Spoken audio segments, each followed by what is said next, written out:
Nuclear physics.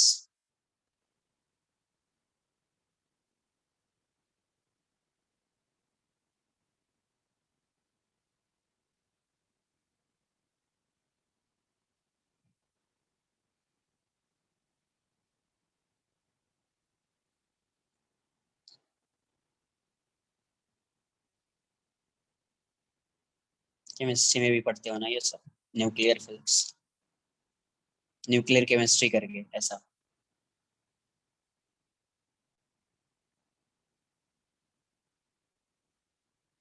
Nucleus से start करेंगे। Nucleus.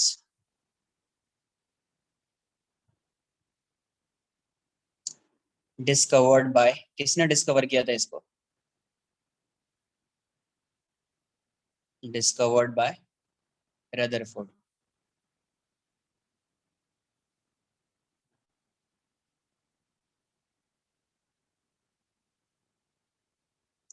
Constituent particles. Constituent particles क्या है इसके? कॉन्स्टिट्यूएंट पार्टिकल्स जो है इसका, प्रोटॉन है, यस, प्रोटॉन है, न्यूट्रॉन। प्रोटॉन है, न्यूट्रॉन। प्रोटॉन है, न्यूट्रॉन जो होता है, इसको अपन न्यूक्लियॉन्स भी बोलते हैं। इसको क्या बोलते हैं? Nucleons,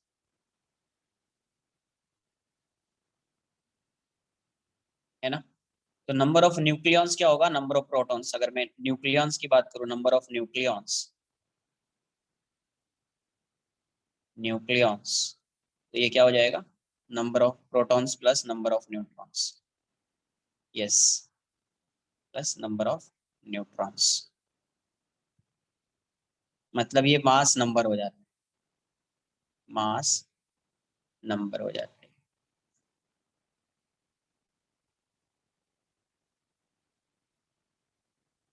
next. तो इसमें प्रोटॉन्स एंड न्यूट्रॉन्स रहते हैं, तो उसको एक बार देख लेते हैं। प्रोटॉन्स, प्रोटॉन डिस्कवर्ड बाय, थोड़ा थोड़ा बेसिक्स जान लेते हैं। डिस्कवर्ड बाय गोल्डस्टीन, है ना? इसका जो मास होता है, मास of proton is, mass of proton is 1.67 into 10⁻⁻27 के। 6726 लिख, 2629, 29 होता है क्या? देख लेना, 2629 कुछ भी, 1.6726 जो भी है। चार्ज जो होता है, चार्ज होगा प्लस ई, मतलब प्लस 1.6 इंटू 10⁻⁹ प्लस, मास हो गया, चार्ज हो गया। Next, neutron discovered by James Chadwick.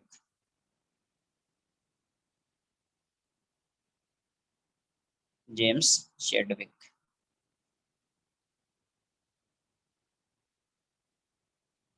James Chadwick.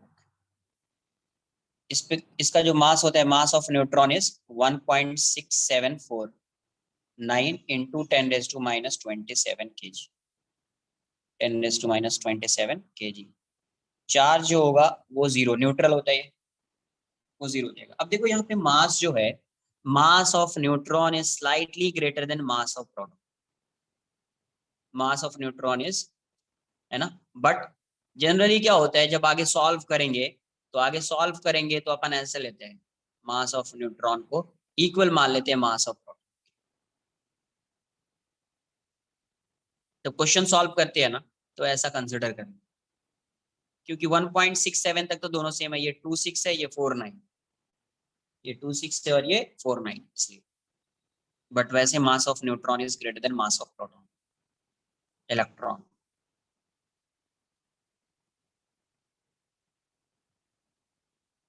Discovered by J J Thomson. Mass of electron 9.1 into 10 raised to minus 31 kg. Charge on electron is minus E, minus 1.6 into 10 raised to minus 19 coulomb. Copy कर लो ये सब.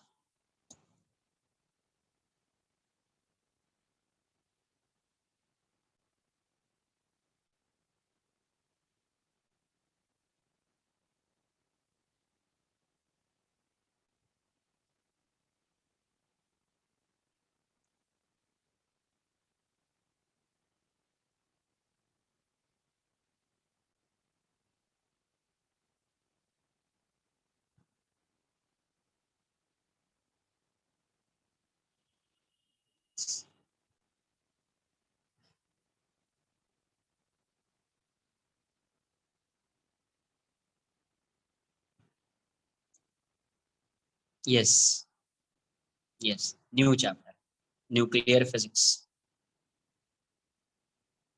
Modern physics में ही आता है ये सब. उसी में एक चैप्टर आएगा न्यूक्लियर फिजिक्स.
यहीं से स्टार्ट किया, देख लो एक बार फिर से.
Done.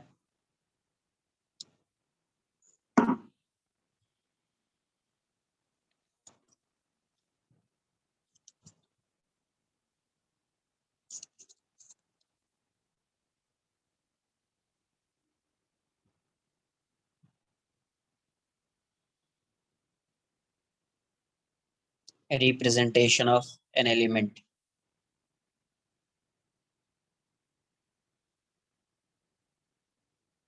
An element.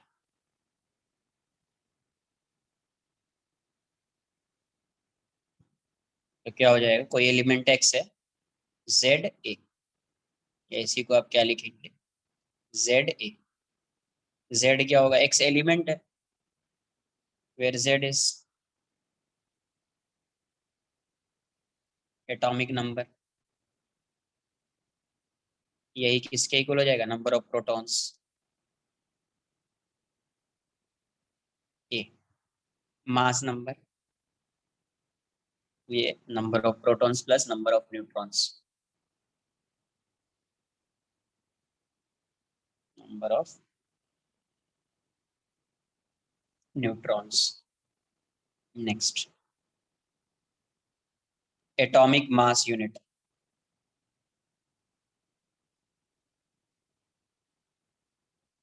AMU.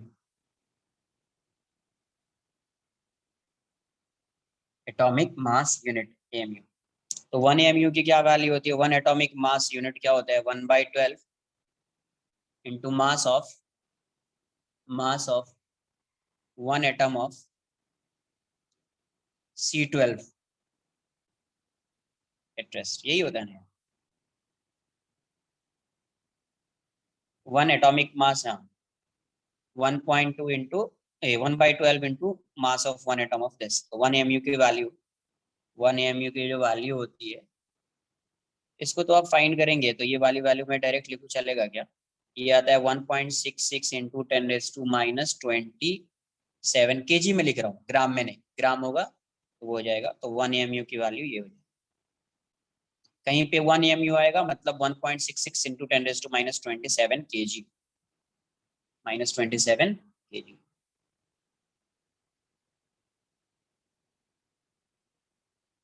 Some basic concepts, ये सब भी आपको आता है जो आगे बताने वाला हूँ भी, 8th 9th में भी पढ़ते हैं शायद। Isotopes, isobars, isotones, iso electronics, ये सब पढ़ा है ना केमिस्ट्री में। तो ऐसे में फास्ट थोड़ा लिख रहा हूँ, कॉपी करते चलिए। आइसोटॉप्स, तो इसमें क्या होगा? The nuclei having same number of proton, है ना, ये सब है, लिखेंगे। इसमें क्या होगा? द न्यूक्लियाई हैविंग, लिख देता हूँ, the nuclei having same number of, same number of protons but different number, different mass number या different number of neutrons और mass number दोनों the same are called isotopes। जैसे एग्जांपल के लिए 1H1, 1H2, 1H3, 1H1, 1H2, 1H3 hydrogen isotopes.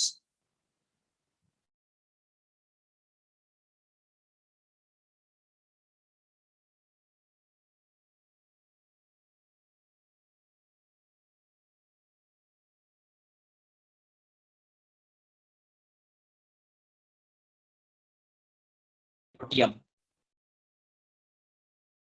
ये क्या होता है? ड्यूटेरियम, ड्यूटेरियम, ट्रेटियम, ट्रेटियम, ये होता है हाइड्रोजन, हाइड्रोजन एटम। ड्यूटेरियम जो होता है, अगर आप यहाँ से D2O बना लोगे, D2O जो होता है वो होता है हेवी वाटर, है ना। अगर आपने इसका यूज किया तो D2O मतलब हेवी वाटर, हेवी। ट्रेटियम जो होता है ये होता है अनस्टेबल होता है। क्या होता है? अनस्टेबल।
Done.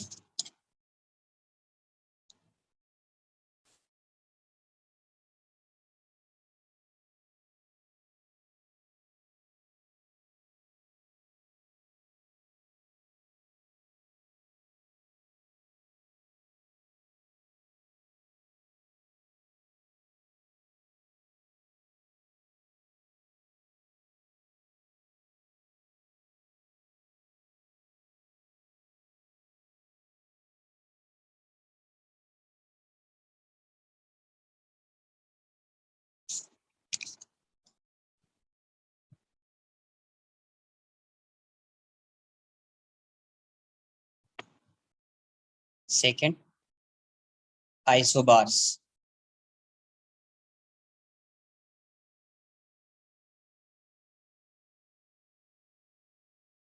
आइसोबार्स में क्या होगा, सेम मास नंबर होगा, एटॉमिक नंबर डिफरेंट होगा. The nuclei with the same mass number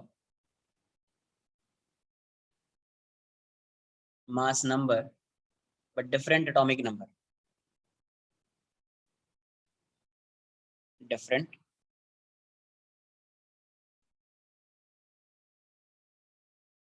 atomic number are called isobars. इस एग्जांपल के लिए C614 N714 है ना, called isotones. Isotones में क्या होगा, same number of neutron. The nuclei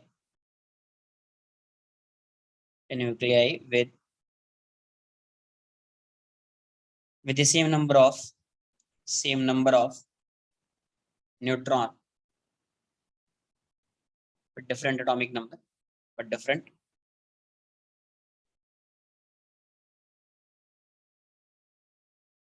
atomic number are called isotones. C614 N715 O816 ये सब क्या है, आइसोटोन्स. आइसो इलेक्ट्रॉनिक्स और भी बहुत कुछ होता है, इतना ही अपन पढ़ेंगे, इतना इनफ है फिजिक्स के लिए. Iso electronics, the compounds having same number of electrons.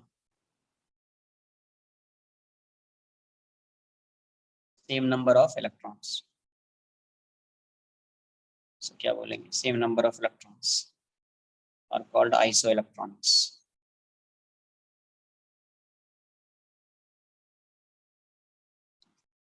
ऐसे और भी आता है बट इतना इनफ है अपने लिए, इससे ज्यादा कभी नहीं आए हैं फिजिक्स में, तो नहीं है वो तो गिवन होगा ना. देखो ना यहाँ पे कितना नंबर ऑफ न्यूट्रॉन है, एटॉमिक मास नंबर कितना है इसका 14, एटॉमिक नंबर 6 कितना आया 8, कितना आया 8, डिफरेंस कितना आया 8, सेम नंबर ऑफ न्यूट्रॉन्स है ना. यस, दिस माइनस दिस क्या हो रहा है, same atomic mass number minus atomic number, ये क्या होना चाहिए, सेम होना चाहिए, नंबर ऑफ न्यूट्रॉन सेम है. और इसमें ये जो भी कंपाउंड गिवन होगा उसमें इलेक्ट्रॉन को काउंट कर लो, जो भी कंपाउंड गिवन होगा उसमें इलेक्ट्रॉन को काउंट कर लीजिए, है ना. इसमें सेम आ रहा है, कंपाउंड में सेम आ रहा है तो उसको क्या बोलेंगे, iso electronics. Iso electronics.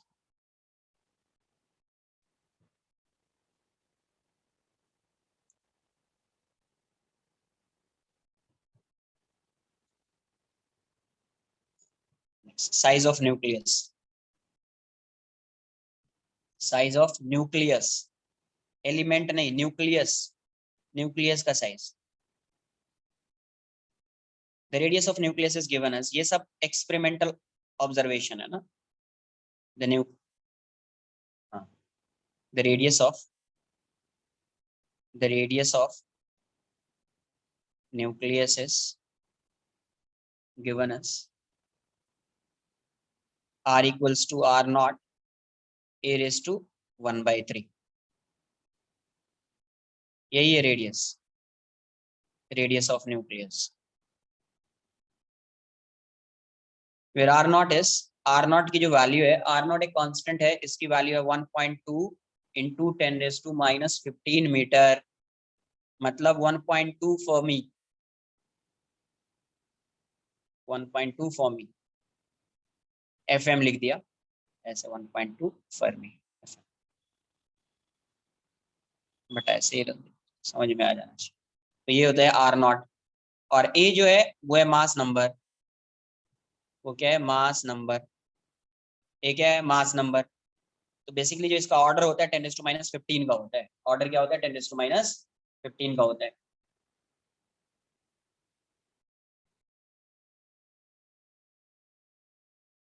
Copy कर,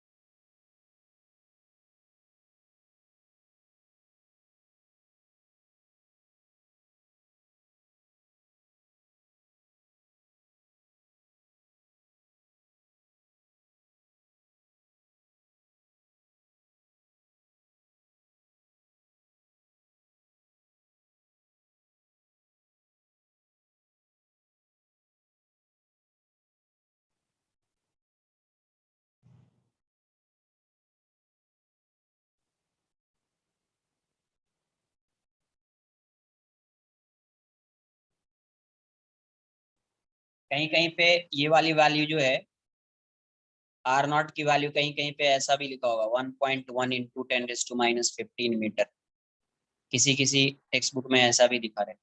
एक बार तो मैं एनसीईआरटी में देख लेना, एग्जैक्ट मैंने एनसीईआरटी में देख लेना, ये वैल्यू है, ये वैल्यू है, जो भी वैल्यू हो उसी को कंसिडर कर, ठीक है।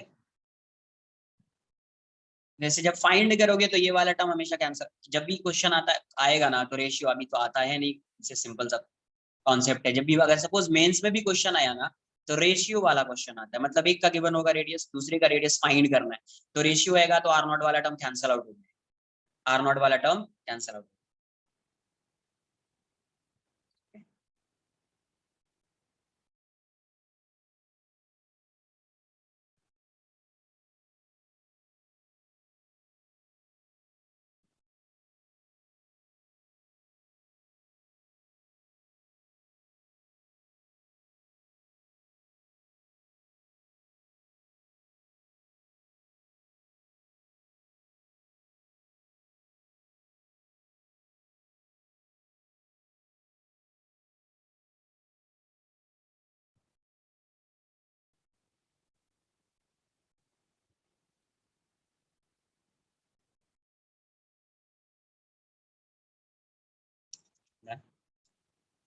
नेक्स्ट लिखेंगे न्यूक्लियर डेंसिटी, न्यूक्लियर डेंसिटी।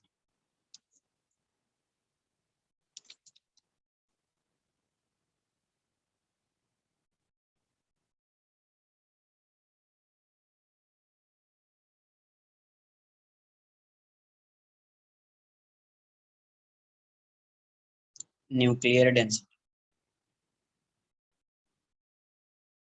तो डेंसिटी क्या होगा, मैं ऐसा अज्यूम कर लेता हूँ, ये Z है और ये A है, Z एंड A, ठीक है।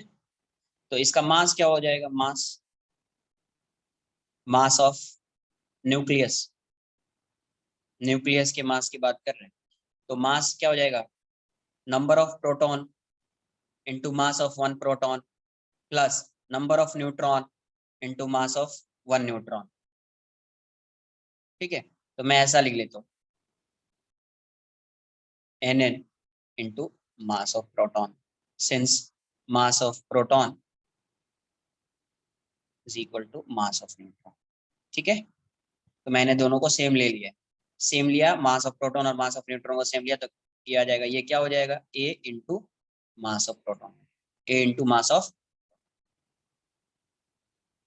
ठीक है। तो यहाँ से अगर डेंसिटी की बात करेंगे तो न्यूक्लियर डेंसिटी क्या आ जाएगी, न्यूक्लियर डेंसिटी, वैल्यू लर्न नहीं करना है भाई, ऐसा नहीं कि वैल्यू लर्न कर लिया। डेंसिटी हो जाएगा mass upon volume, mass upon volume. तो डेंसिटी जो हो जाएगा, मास क्या हो जाएगा ए इंटू एम पी, वॉल्यूम क्या हो जाएगा 4/3 पाई आर क्यूब। तो यहाँ से रो ए मास एम पी हो जाएगा, ये हो जाएगा 4/3 पाई, आर की वैल्यू क्या है R naught A raise to 1/3 का क्यूब आ जाएगा, ये ऐसा हो जाएगा। तो डेंसिटी की वैल्यू क्या हो जाएगी A into mass of proton upon 4/3 pi R naught cube into A. अब देखो ए से कैंसल आउट हो गया, तो कैसा भी न्यूक्लियस है मास ऑफ प्रोटॉन सिर्फ ये आएगा, रो की value mass of proton 1.67 into 10⁻⁻27 आ जाएगा, 4/3 पाई आर नॉट की वैल्यू कितनी हो जाएगी 1.2 इंटू 10⁻⁻15 का क्यूब हो जाएगा, है ना। तो यहाँ से अब किसी भी न्यूक्लियस के लिए फाइंड करो तो सेम आएगा, किसी भी न्यूक्लियस के लिए फाइंड कीजिए कि कोई भी एलिमेंट ले लिया और उसके न्यूक्लियस के लिए फाइंड करो तो सेम आएगा। तो डेंसिटी की वैल्यू जो है अप्रोक्सीमेट वैल्यू जो आती है 2.9 इंटू 10⁻⁻17 हो जाती है, 2.9 इंटू 10⁻⁻17। बेसिकली इसका जो ऑर्डर होगा 10⁻17 का होगा, ऑर्डर कितना आएगा ये सिर्फ लर्न कर लेना, कभी डायरेक्ट पूछ सकता है आपसे मेंस में, एडवांस में तो नहीं पूछेगा ऑर्डर से। यहाँ से क्या समझ में आया कि डेंसिटी जो है वो इंडिपेंडेंट है किसके, density is independent of mass number, density is, nuclear density is independent of, independent of, independent of mass number, है ना। So all nuclei have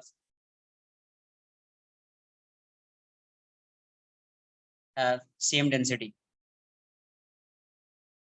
all nuclei have same density।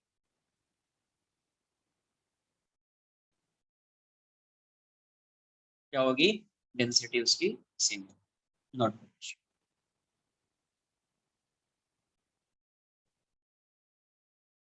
कैसा भी है न्यूक्लियस उसकी डेंसिटी क्या होगी सेम होगी।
Done.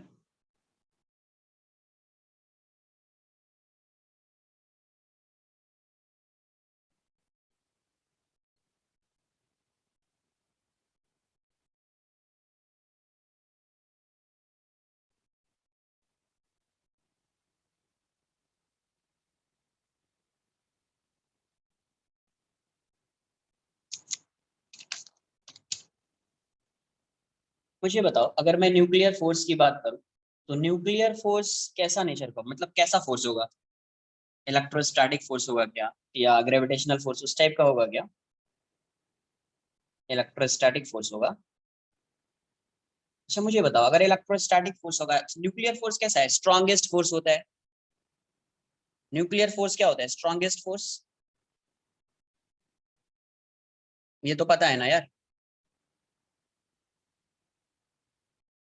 अच्छी बताओ, अगर ये स्ट्रॉन्गेस्ट फोर्स होता है तो इसको न्यूक्लियर फोर्स, फिर ये ऐसा क्यों बोल दिया न्यूक्लियर फोर्स स्ट्रॉन्गेस्ट फोर्स होता है? इलेक्ट्रोस्टैटिक फोर्स को ही बोल देते हैं ना। इलेक्ट्रोस्टैटिक फोर्स जो होगा वो स्ट्रॉन्गेस्ट फोर्स होगा if distance is very small. एक बात करते हैं अपन वहां पे, वो अलग, हाँ। तो बेसिकली मेन जो कंट्रीब्यूशन होता है वो मैं उसी फोर्स की बात करूंगा, दो टाइप का फोर्स होगा बट मैं एक ही फोर्स, यस। नहीं, ग्रेविटेशनल नहीं है। ग्रेविटेशनल तो वीकेस्ट फोर्स होता है। ग्रेविटेशनल फोर्स तो वीकेस्ट फोर्स होता है ना। हम्म, तो क्या होता है, हाँ वो सब होता है, बट ये जो न्यूक्लियर फोर्स होता है, ना तो इलेक्ट्रोस्टैटिक फोर्स होता है ना तो ग्रेविटेशनल। अगर ये बताओ, अगर इलेक्ट्रोस्टैटिक फोर्स होता, यस, अगर, वही बोल रहा हूँ, अगर ये इलेक्ट्रोस्टैटिक फोर्स होता तो फिर ये न्यूक्लियर फोर्स आता नहीं ना, फिर तो डायरेक्ट हो जाता ना कि इलेक्ट्रोस्टैटिक फोर्स इस electrostatic force is the strongest force in nature if distance between two particle या two charge particle is very small, वैसा हो जाता ना फिर।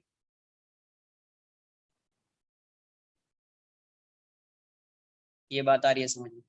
इसीलिए जो न्यूक्लियर फोर्स होता है वो ना तो इलेक्ट्रोस्टैटिक फोर्स होता है ना ग्रेविटेशनल फोर्स होता है, ये थोड़ा कॉम्प्लेक्स फोर्स होता है, उसका एक्सप्रेशन नहीं फाइंड कर पाएंगे। Yes, yes, yes, correct. है ना? वो थोड़ा क्या होता है, कॉम्प्लेक्स फोर्स होता है, वो डिपेंड करता है क्या, न्यूक्लियॉन के डिस्टेंस पर डिपेंड करता है। लिखेंगे कुछ कुछ पॉइंट्स है, कॉपी कर लो, वो समझ में आ जाएगा। क्योंकि अगर हम खुद से समझो, अगर इलेक्ट्रोस्टैटिक फोर्स होता या ग्रेविटेशनल फोर्स होता तो क्या होता है, स्ट्रॉन्गेस्ट फोर्स तो है, ये न्यूक्लियर फोर्स स्ट्रॉन्गेस्ट फोर्स तो है, बट इलेक्ट्रोस्टैटिक नेचर का होगा। तो इलेक्ट्रोस्टैटिक नेचर का होगा तो फिर उसको अगर आप सॉल्व करते हैं तो ऐसा लिखते हैं ना, के Q1 Q2 by are square. तो आप डायरेक्ट ऐसा बोल देते ना यहाँ से कि electrostatic force is the strongest force if the distance between two charged particle is very small, but ऐसा नहीं है ना। और ग्रेविटेशनल फोर्स तो आएगा ही नहीं, बिकॉज ये होता है G m1 m2 by are square. ये जी तो वेरी स्मॉल है, ये m1 m2 भी वेरी स्मॉल है यहाँ पे, तो वो तो आएगा ही नहीं ना, even though distance very small है तब भी। तो ग्रेविटेशनल फोर्स भी नहीं होगा। तो लिखेंगे the force the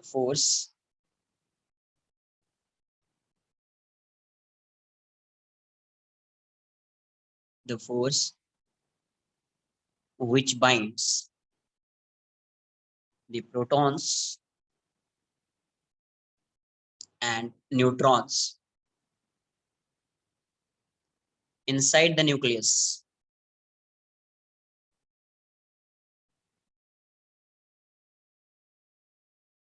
inside the nucleus is electrical neither electrical nor gravitational.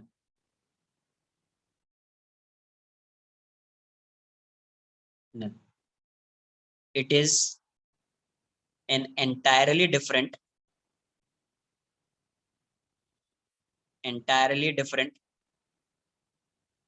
ये सब एक्सपेरिमेंटल ऑब्जर्वेशन होगा, it is an entirely different kind of force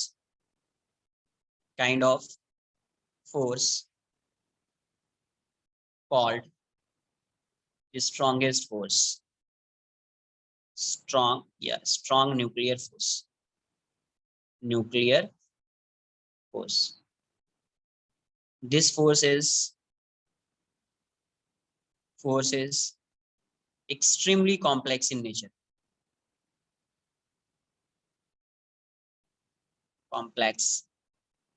Extremely complex in nature.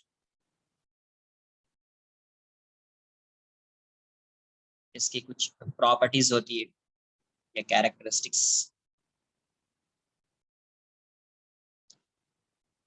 ये कैसा होगा, ये अट्रैक्टिव तो होना चाहिए, तभी तो वो प्रोटॉन प्रोटॉन या प्रोटॉन न्यूट्रॉन, है ना, वो क्या है, बाउंडेड है उधर, इसीलिए nuclear forces, nuclear forces are attractive in nature, attractive in nature,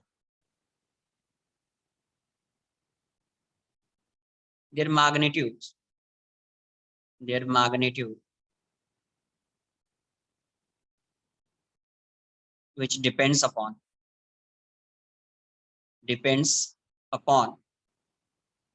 internucleon distance, internucleon distance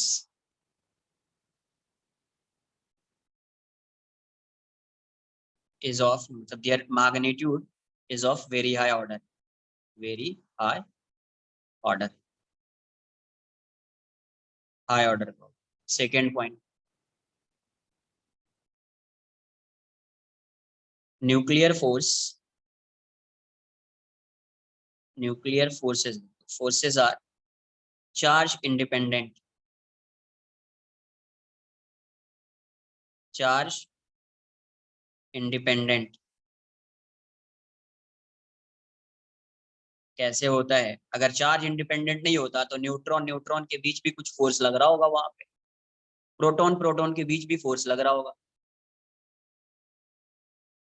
नहीं, विच डिपेंड्स, ऐसा लिख लो ना, ऐसा करके, which depends upon internuclear distance, their magnitude is of very high order, ये their magnitude is of very high order, ये लिखा है कि ये जो मैग्नीट्यूड है वो किस पे डिपेंड कर रहा है, तो which depends upon internuclear distance. आई बात समझ में, डिस्टेंस वेरी हाई ऑर्डर का नहीं है, मैग्नीट्यूड है वेरी हाई ऑर्डर का।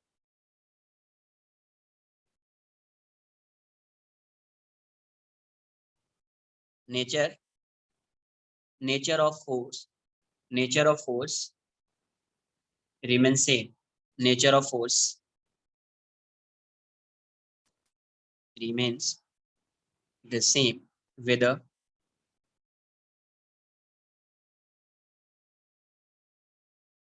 we consider force between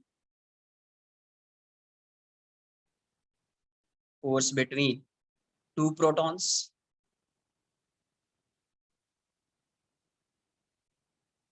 or two neutrons, or a proton or a proton or an a neutron, उसका जो नेचर होता है वो सेम होता है, अगर सेम होता है तो चार्ज पर डिपेंड नहीं कर रहा हो, सेम होता है तो चार्ज पर डिपेंड नहीं कर रहा हो। These are short range force, है ना, शॉर्ट रेंज फोर्सेस,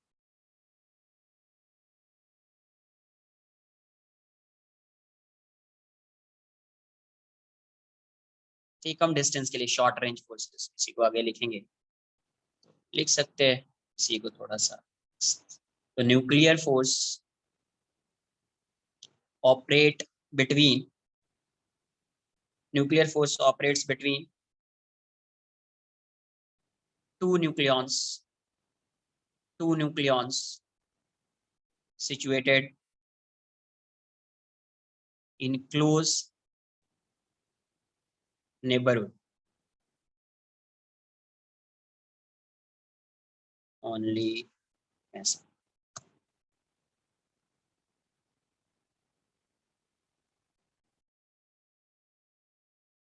ये जो होता है ये स्पिन डिपेंडेंट होता है, ये किस क्या होता है, nuclear forces are spin dependent, nuclear forces are spin dependent,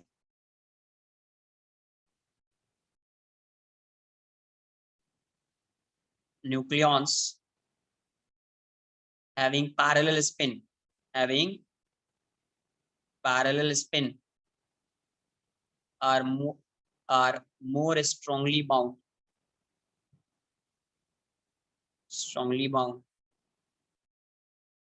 to each other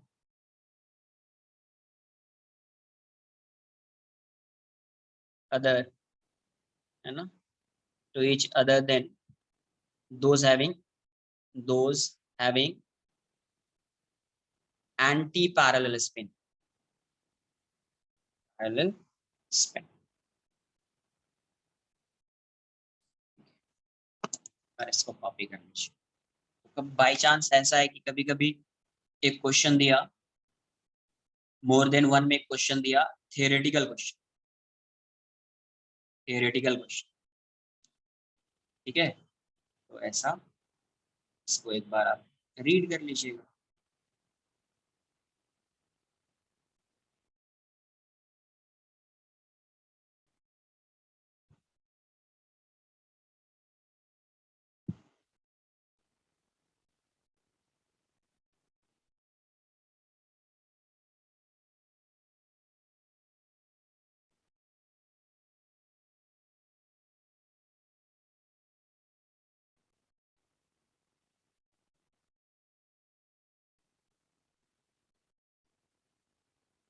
yes,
done.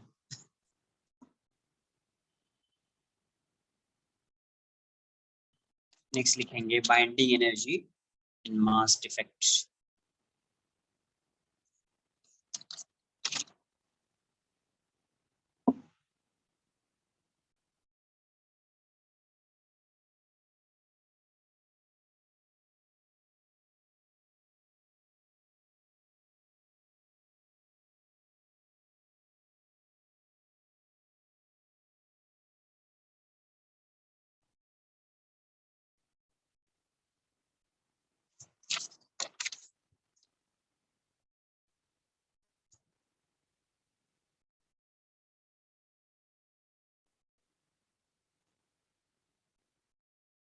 Binding energy,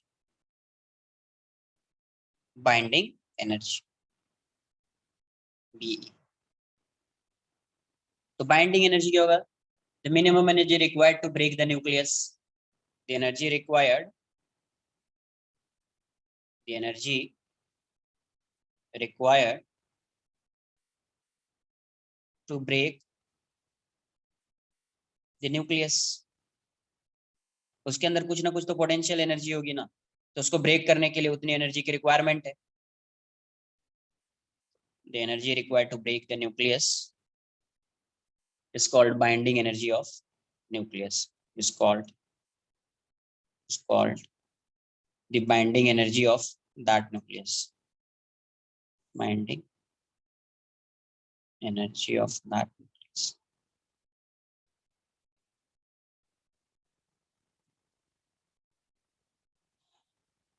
वैसा कुछ, ऐसा अभी तक कोई ऑब्जर्वेशन नहीं है कि बाइंडिंग वो जो है कि कंजर्वेटिव होगा या नहीं होगा, बट ऑब्वियस है कि अगर उसके अंदर पोटेंशियल एनर्जी है तो रिलेट कर सकते हैं कि पोटेंशियल एनर्जी सिर्फ किसके लिए डिफाइन होता है, तो कंजर्वेटिव फोर्स के लिए डिफाइन होता है ना, क्योंकि उसके अंदर कुछ ना कुछ तो एनर्जी होगी ना, पोटेंशियल एनर्जी न्यूक्लियस में, है ना। तो आप ऐसा जब अपन पोटेंशियल एनर्जी डिफाइन करते हैं तो वो डिफाइन ही होता है सिर्फ कंजर्वेटिव फोर्स के लिए। इसका मतलब इस फोर्स का नेचर जो होगा कहीं ना कहीं कंजर्वेटिव तो होना चाहिए। नेक्स्ट लिखेंगे मास डिफेक्ट, बट ऐसा कुछ एक्सपेरिमेंटल ऑब्जर्वेशन में बताया नहीं गया है कि कंजर्वेटिव होता है या नहीं होता है, बट रिलेट कर सकते हैं अगर पोटेंशियल एनर्जी है तो फिर कंजर्वेटिव होना चाहिए। Mass defect, mass defect delta M. कोई एलिमेंट है, atomic number Z, mass number A, atomic mass number है ना, तो मास नंबर ए है और एटॉमिक नंबर जेड है, तो इसका एक्सपेक्टेड मास कितना होना चाहिए? एक्सपेक्टेड मास, जितना नंबर ऑफ प्रोटॉन है और न्यूट्रॉन है उसके बेसिस पे इसका मास आएगा। Expected mass is m expected is z into mass of proton plus e minus z into mass of neutron। यही होगा ना, न्यूक्लियस का जो मास आएगा, एक्सपेक्टेड मास ऑफ न्यूक्लियस, वो आएगा z into mass of proton plus A minus Z into mass of neutron. ये number of neutron है, ये क्या है, A minus Z is number of neutron. Observed mass क्या आ रहा है? ऑब्जर्व्ड मास m ऑब्जर्व्ड, ये जाएगा मास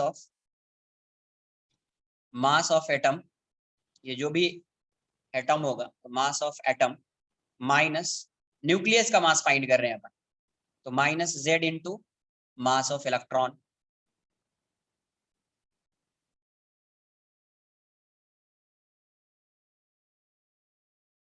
ये सब किसका मास है, किसके बारे में स्टडी कर रहे हैं? न्यूक्लियस। ये समझ में आना चाहिए। Energy required to break the nucleus, तो न्यूक्लियस की बात हो रही, तो ऑब्जर्व्ड मास क्या होगा? पूरे एटम का मास माइनस इलेक्ट्रॉन के मास को सबट्रैक्ट कर दीजिए।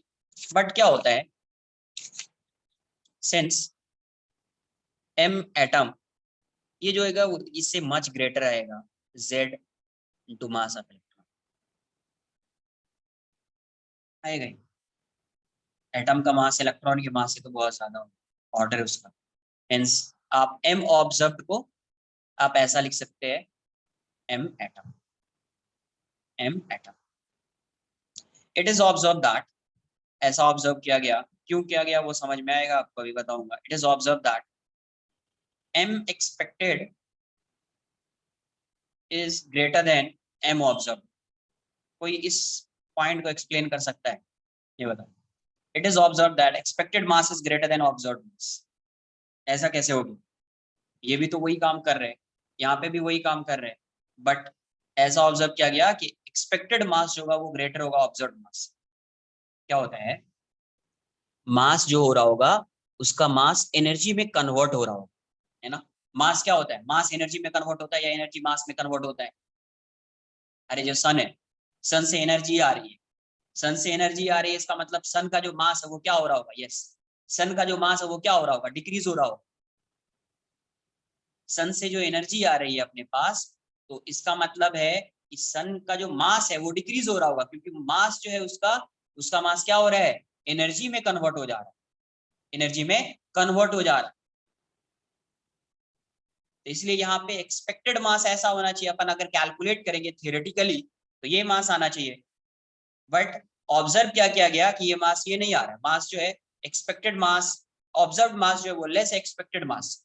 इसका मतलब ये हुआ कि उसका मास जो है वो किसमें कन्वर्ट हो रहा है, एनर्जी में कन्वर्ट हो जा रहा है, एनर्जी में कन्वर्ट हो जा रहा है, इसीलिए मास डिफेक्ट आ जाता है। इसीलिए क्या आता है, मास डिफेक्ट। तो मास डिफेक्ट आने का मतलब ये है कि मुझे आना चाहिए मास इतना, बट मुझे मास इतना आ रहा है। तो यहाँ पे मास डिफेक्ट फाइंड कर सकते हैं, कितना मास डिफेक्ट हो रहा है, उसके अकॉर्डिंग आप फाइंड कर सकते हैं कि कितना मास जो है वो एनर्जी में कन्वर्ट हो चुका है, तो उससे एनर्जी की वैल्यू भी फाइंड कर लेंगे। तो यहाँ पे मास डिफेक्ट, मास डिफेक्ट क्या आएगा, delta M, M expected minus M observe. इसका मतलब इतना मास जो है, ये जो डेल्टा एम दिख रहा है, ये डेल्टा एम जो है वो कन्वर्ट हो चुका है किसमें, एनर्जी में। ठीक है, तो डेल्टा एम की वैल्यू क्या हो जाएगी, ये हो जाएगा z into mass of proton plus a minus Z into mass of neutron minus m atom, ये हो जाए, ये हो जाए। तो इतना मास जो है वो किसमें कन्वर्ट हो चुका है, तो डेल्टा एम मास, तो यही मास डिफेक्ट है ना। तो यहाँ से delta M mass, delta M mass is converted into energy, converted into energy, is converted into energy, यही किसमें कन्वर्ट हो चुका है, एनर्जी। तो यहीं से क्या आता है, एनर्जी आप फाइंड कर सकते हैं। यहीं पे आप delta M into C square, यही मास कन्वर्ट हुआ है एनर्जी में, तो delta M into C square, तो उसी को बोलते हैं मास एनर्जी इक्विवेलेंस। एक बार इसको कॉपी कर लीजिए।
लेक्चर के बीच में एक बार कट नहीं हुआ तो मेरा लेक्चर ही नहीं हुआ। मैंने वाईफाई से कनेक्ट किया तो बीच में अभी कट हो सकता है, ऐसा होता है। वाईफाई तो और भी बेकार है। चलो कोई नहीं, 2 लेक्चर आ रहे हैं, इसके बाद 2 लेक्चर के बाद तुम्हारा चैप्टर मतलब तुम्हारा सिलेबस या मेरे ट्रैक का तो कंप्लीट हो जाएगा। होगा भी तो 1-2 चैप्टर है, मेंस वाला लगेगा तो वो पढ़ा दूंगा मैं।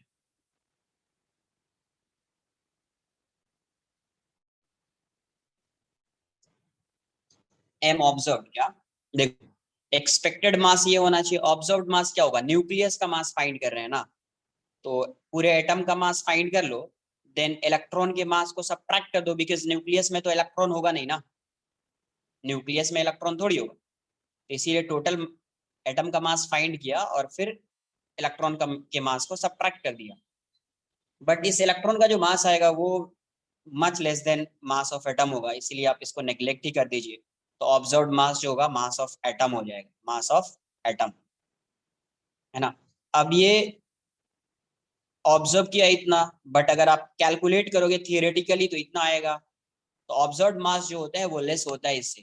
क्यों? क्योंकि ये मास जो है ये कुछ इसका कुछ पार्ट एनर्जी में कन्वर्ट हो चुका है, इसका कुछ पार्ट एनर्जी में कन्वर्ट हो चुका। कितना कन्वर्ट हुआ? तो delta M, M expected minus M observe, तो इतना मास जो है वो एनर्जी में कन्वर्ट हो चुका है। तो डेल्टा एम इक्वल्स, यही लिख दिया, ये मास क्या? Delta M is mass, delta mass, delta यहाँ पे ऐसा लिखना, delta M mass, delta M mass is converted into energy, delta M mass is converted into energy. Done.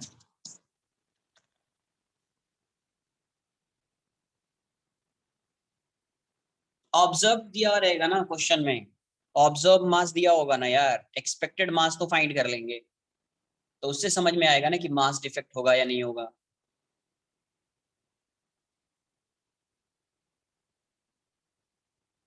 उससे समझ में आ जाएगा मास डिफेक्ट होगा या नहीं। तो mass energy equivalence, mass energy equivalence.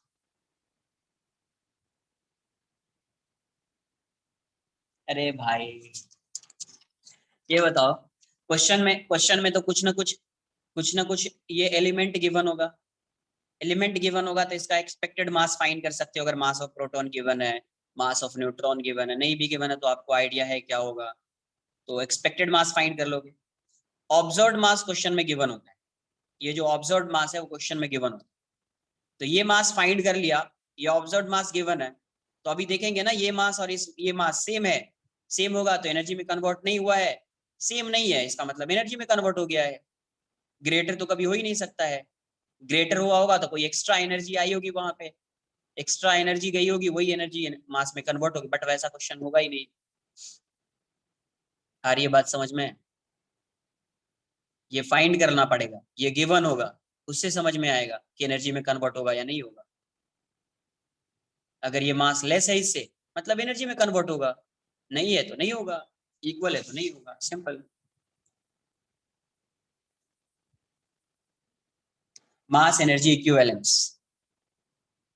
तो अब जो है डेल्टा एम मास गया तो यहाँ से एनर्जी कितनी तो इसी को मैं बाइंडिंग एनर्जी से रिलेट कर देता हूँ कि डेल्टा एम के लिए, for delta M mass, for delta M mass, इसके लिए अगर मैं बाइंडिंग एनर्जी फाइंड करूँ सिर्फ इतने मास के लिए, तो बाइंडिंग एनर्जी की वैल्यू क्या हो जाएगी?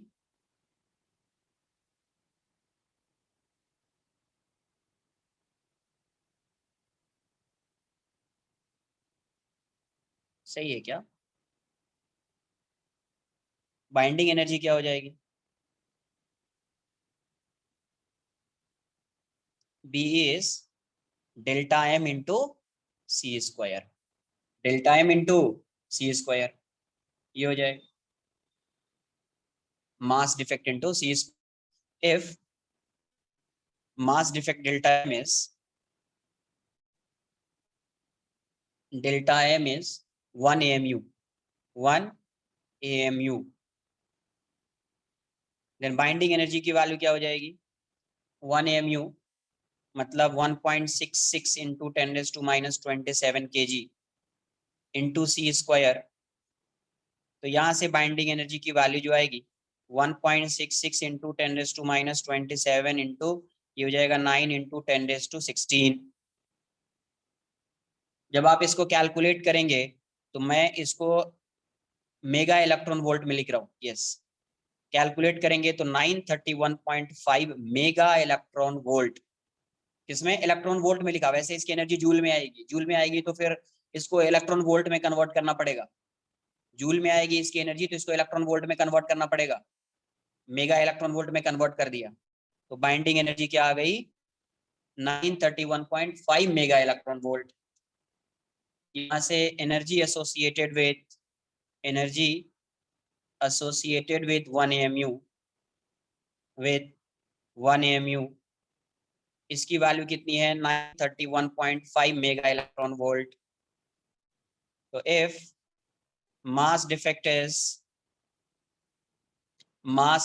is डेल्टा M AMU, किसमें आया अभी? AMU में, या सिर्फ यूनिट लिखा होगा? डेल्टा M यूनिट, AMU में है ये, केजी में नहीं है। किसमें है? AMU या यूनिट लिखा होगा। देन एनर्जी कितनी हो जाएगी? Then binding energy is 1 unit के लिए इतना, 1 AMU के लिए इतना, तो डेल्टा M AMU के लिए क्या होगा? तो 931.5 mega electron volt into delta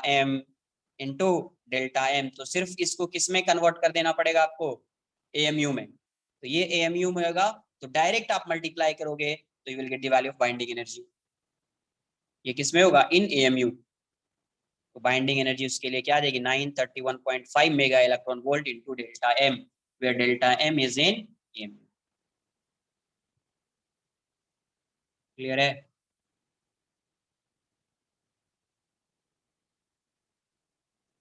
दो सिंपल सा क्वेश्चन करते हैं इस पे। क्वेश्चन दे देता हूँ फिर कॉपी कर लेना, ठीक है? पहले कॉपी कर लो यार, फिर क्वेश्चन सॉल्व भी करना है तुमको, ट्राई भी करना है। एक बार कॉपी कर लीजिए इसको।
Done.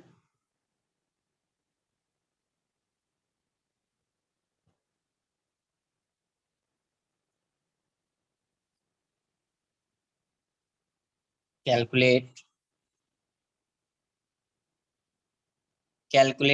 The binding energy, calculate the binding energy of an alpha particle from the following data.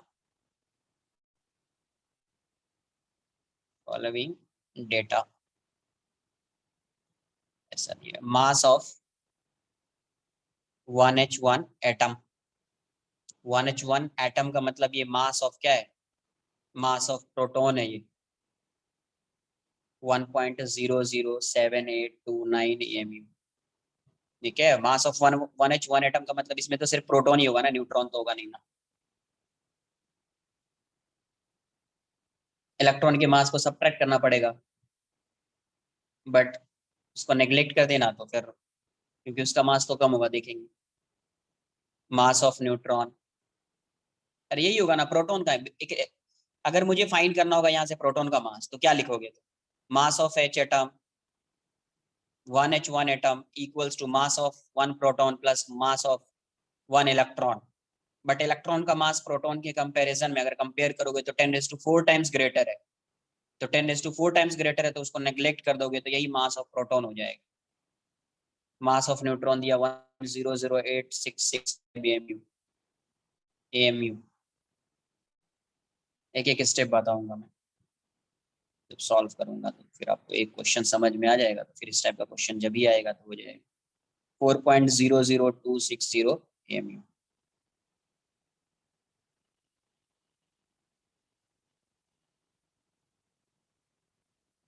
Alpha particle He2+ मतलब सिर्फ क्या है, न्यूक्लियस वाला पार्ट।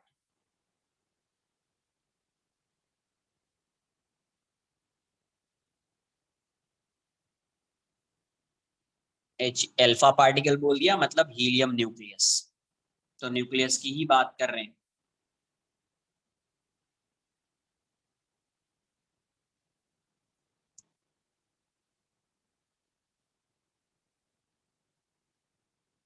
ये समझ में आना चाहिए, एल्फा पार्टिकल मतलब हीलियम न्यूक्लियस।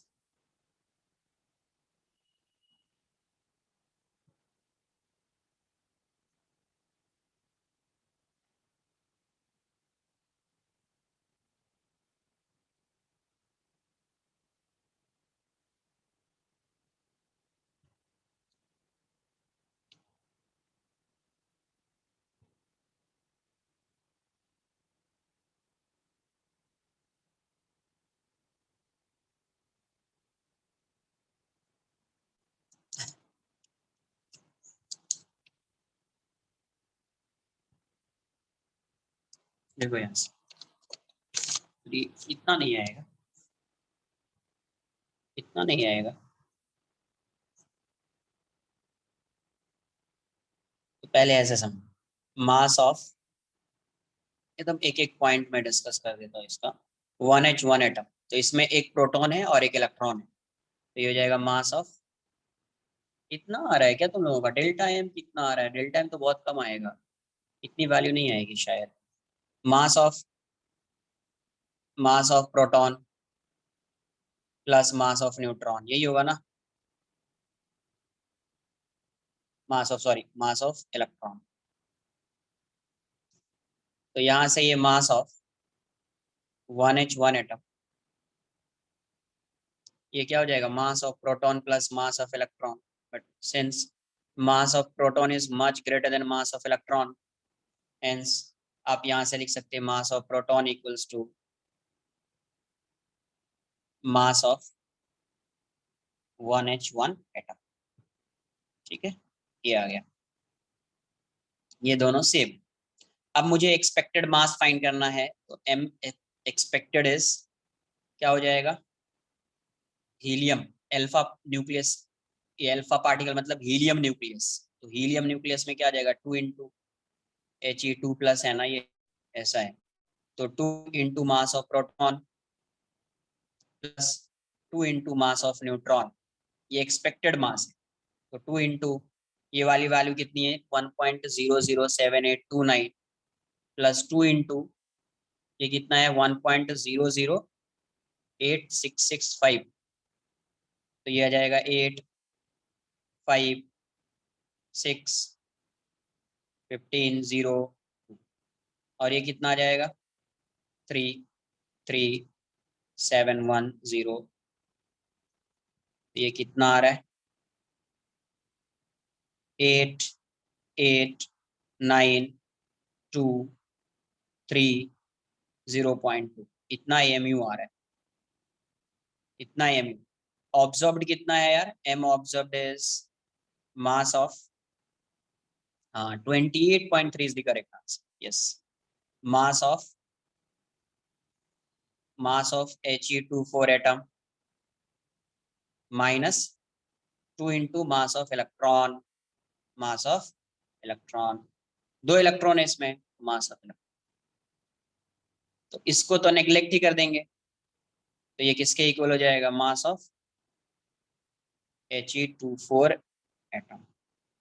तो बेसिकली ये कितना हो जाएगा, 4.00260, ये 4 आएगा, ओके, यस यस 4 आएगा, 4.22, हाँ वो समझा, 4 आएगा, हाँ 224 हो जाएगा। तो ये इतना आ गया 00260। तो यहाँ से डेल्टा एम देखो, अभी यहीं से देखना है, ये इतना एम यू है और एक्सपेक्टेड मास क्या है, इतना एम। ऑब्जर्व्ड मास इतना है, तो observed mass is less than expected mass, मतलब एनर्जी में चेंज हुआ होगा ये। तो मास डिफेक्ट क्या आ जाएगा आपका, mass defect delta M is M expected minus M observed. तो यहाँ से ये वाली वैल्यू कितनी हो जाएगी आपको, एक्सपेक्टेड मास क्या है 4.0329888 माइनस 4.00260 तो ये वाली वैल्यू कितनी आ रही है 8, एक और 0 लगा दो, 8830 1, नहीं नहीं कहीं पे रॉन्ग कर दिया गया,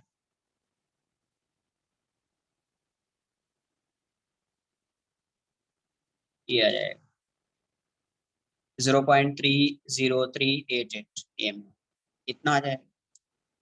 तो अभी बाइंडिंग एनर्जी क्या बन जाएगी,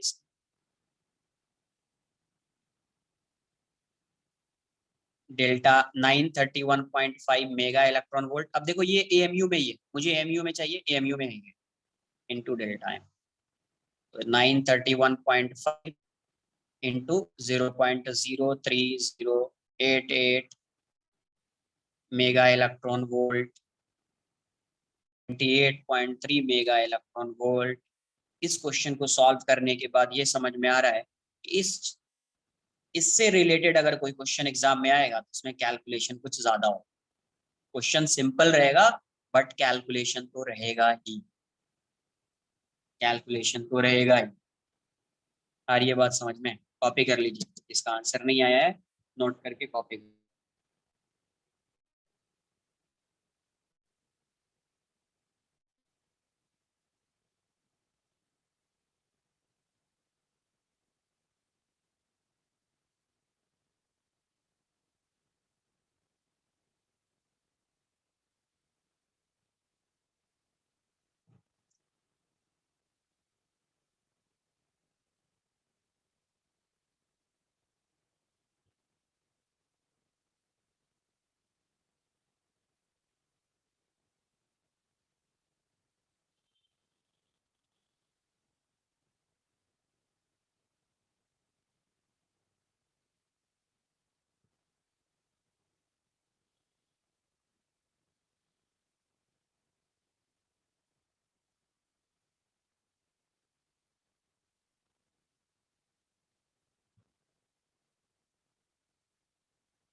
मास of proton 1,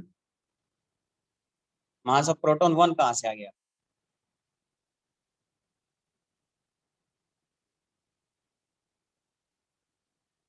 mass of proton 1 किसने बोल दिया, मैंने तो कभी नहीं बताया मास ऑफ प्रोटॉन 1।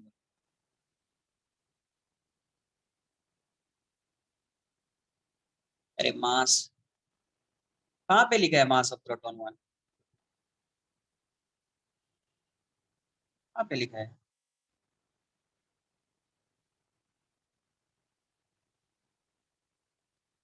इस क्वेश्चन में है या स्टार्टिंग में बताया ऐसा?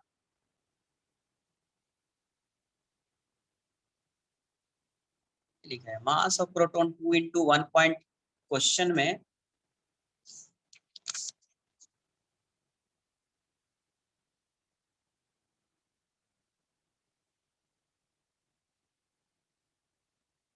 लिखा है मास ऑफ प्रोटॉन में। मास ऑफ प्रोटॉन तो ये होगा नहीं।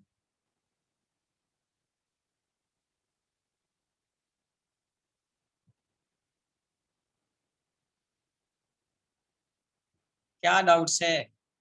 नहीं समझ में आ रहा है क्या? मास ऑफ प्रोटॉन ये वो, ये कैसे 2 आ गया 2 आ गया, ये सब नहीं समझ रहा है?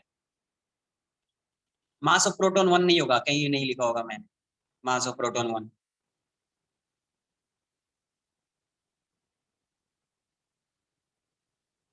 अरे भाई साहब,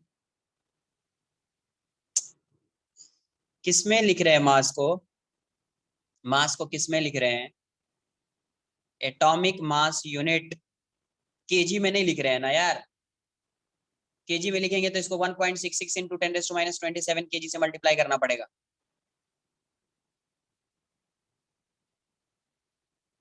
मास किसमें लिख रहे हैं अपन? AMU, atomic mass unit. इसलिए इसको केजी, अगर केजी में कन्वर्ट करना पड़ेगा तो यहाँ पे इसको मल्टीप्लाई करना पड़ेगा 1.66 इंटू 10⁻27। तो आपको आ जाएगा 1.67 इंटू 10⁻27। कुछ आई बात समझ में? किसमें लिख रहे हैं? AMU, atomic mass unit, because binding energy जो आएगी वो डेल्टा बी क्या हो जाएगी, 931 mega electron volt to delta M. Delta M किसमें होना चाहिए? In AMU, atomic mass unit. अगर ये केजी में होगा तो आप ऐसा नहीं लिख पाओगे, ये केजी में होगा तो आप ऐसा नहीं लिख पाओगे 931.5। ये कभी लिखा? जब डेल्टा एम को लिया था 1 AMU, 1.66 इंटू 10⁻27 केजी लेकर सॉल्व किया है इसको, तभी आया है ये। अभी जब भी यूज करेंगे तो डेल्टा एम किस में होगा? एटॉमिक मास यूनिट में होगा। इसलिए ये वाला, इस वाले सब में जो मास दिया हुआ है ये सब एएमयू में गिवन है, केजी में गिवन नहीं है। किसमें गिवन है? एएमयू। इसलिए उस साइड एएमयू में गिवन है कि एक्सपेक्टेड मास आप एएमयू में फाइंड कीजिए, ऑब्जर्व्ड मास गिवन है एएमयू में, तो आपका मास डिफेक्ट भी किस में आएगा? एएमयू में आएगा। एएमयू में आएगा, जब एएमयू में वैल्यू पुट करोगे तो ही आंसर ये मेगा इलेक्ट्रॉन वोल्ट में आएगा। ऐसा नहीं कि इसको केजी में पुट कर देना। यहाँ पे ऐसा लिखा है 931.5 mega electron volt into delta M. Delta M is in AMU, atomic mass unit.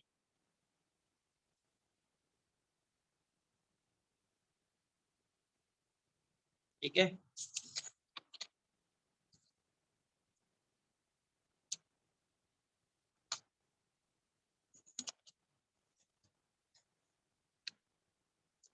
तो आई थिंक इस टाइप का जो क्वेश्चन होगा वो तो हो जाना चाहिए।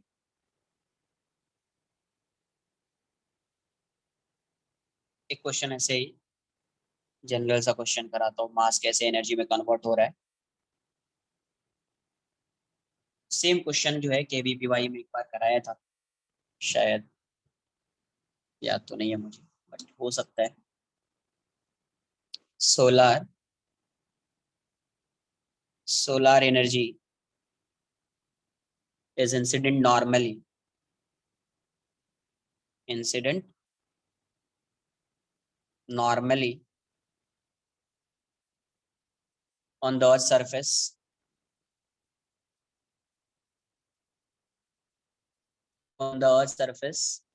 the rate at the rate of about 1.4 kilowatt per metre square. मतलब ये पावर अपॉन एरिया गिवन है, मतलब इंटेंसिटी गिवन है। द डिस्टेंस बिटवीन, है ना, कराया नहीं question? The distance between, yes, the distance between, हाँ solar constant, the distance between, हाँ वही फाइंड करना है। The distance between the earth, the distance between the earth and the sun is 1.5 into 10 raised to 11 meter.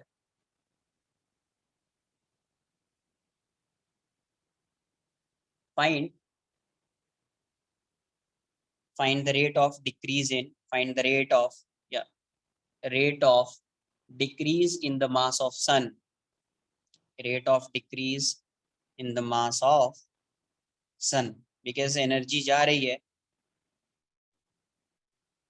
यहाँ से, उसका मास decrease हो रहा होगा, उसी का रेट फाइंड करना,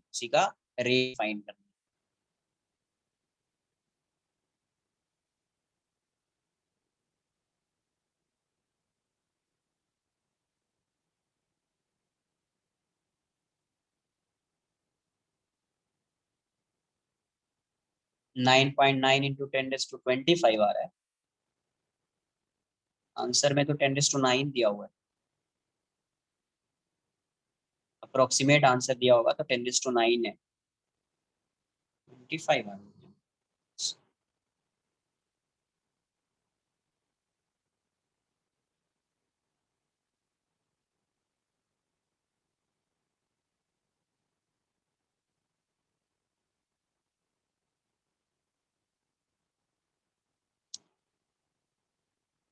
टोटल एनर्जी फाइंड करो ना, टोटल एनर्जी फाइंड करो कि आर डिस्टेंस में सन की कितनी एनर्जी जा रही है।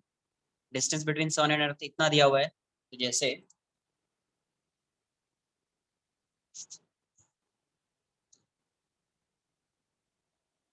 यहाँ पे सन है और यहाँ पे अर्थ है, ठीक है, यहाँ पे अर्थ है, यहाँ पे सन है, तो एनर्जी तो सिर्फ यहाँ पे नहीं आएगी ना, एनर्जी तो हर डायरेक्शन में जा रही होगी ना, 3D है ना, एनर्जी तो हर डायरेक्शन में जा रही होगी, हर डायरेक्शन में एनर्जी जा रही होगी, तो आप फाइंड कर सकते हैं कि कितनी एनर्जी आके इस सरफेस पे, ये जो स्फीयर बन रहा है, स्फेरिकल सरफेस, उस पे कितनी एनर्जी आके इंसिडेंट कर रही है, वो आप फाइंड कर सकते हैं ना। तो आपको समझ में आएगा कि इस पे जितनी एनर्जी आ रही है वही क्या है, एनर्जी रेडिएटेड बाय सन, एनर्जी रेडिएटेड बाय सन, यहाँ पे जितनी एनर्जी आ रही है वही है ना एनर्जी रेडिएटेड बाय सन, एनर्जी रेडिएटेड बाय सन क्या हो जाएगा, एनर्जी कितनी होगी, तो इस क्या तो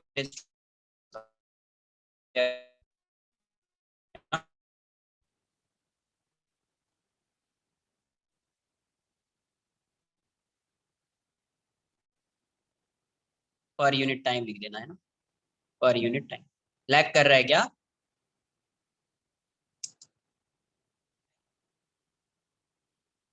भी ठीक हुआ, ओके। एनर्जी रेडिएटेड बाय सन पर यूनिट टाइम, अभी क्लियर है ना, एनर्जी रेडिएटेड बाय सन पर यूनिट टाइम।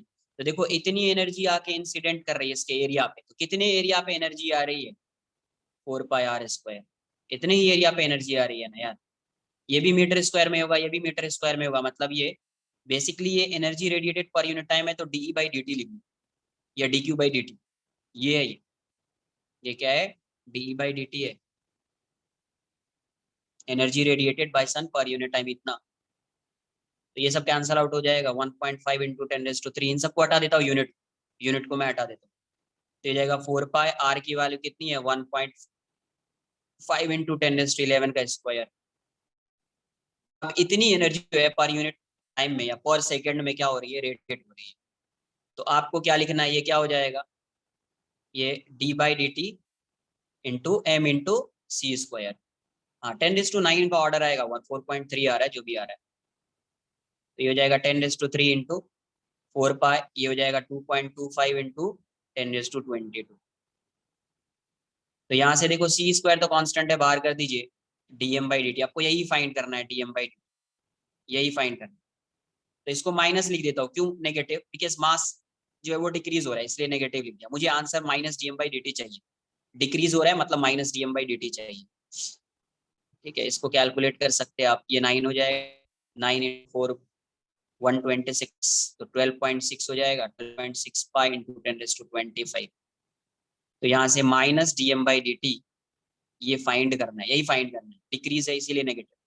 तो 12.6 पाई इंटू 10⁻25 बाय ये सी स्क्वायर क्या हो जाएगा 9 इंटू 10⁻8 10⁻16। तो कैलकुलेट करोगे तो कितना आ रहा है 4.3 इंटू 10⁻9 kg पर सेकेंड, 9 kg पर सेकेंड। यही इसका आंसर, यही आंसर।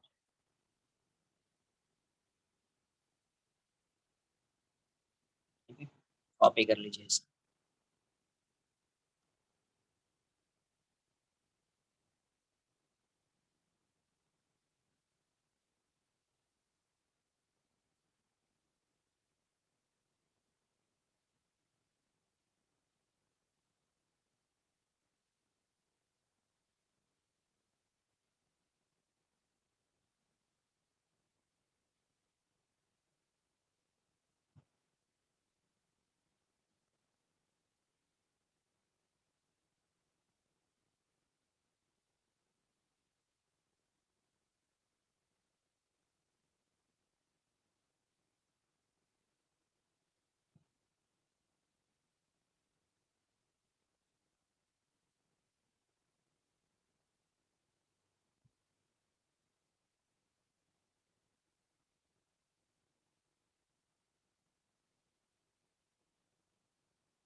नेक्स्ट लिखेंगे binding energy, binding energy, variation of binding energy per nucleus.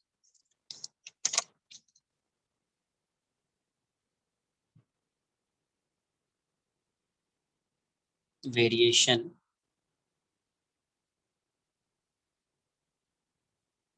Variation of binding energy per nucleus.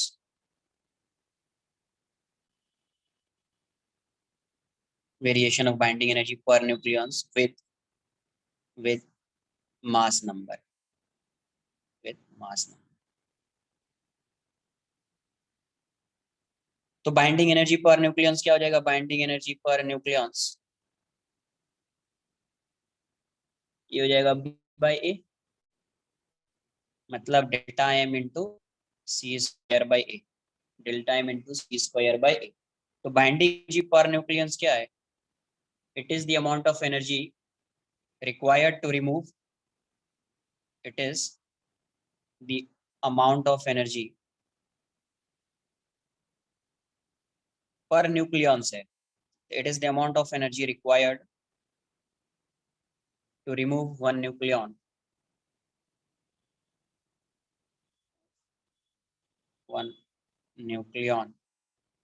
from the nucleus, from the nucleus of an element, of an element, है ना, of an element।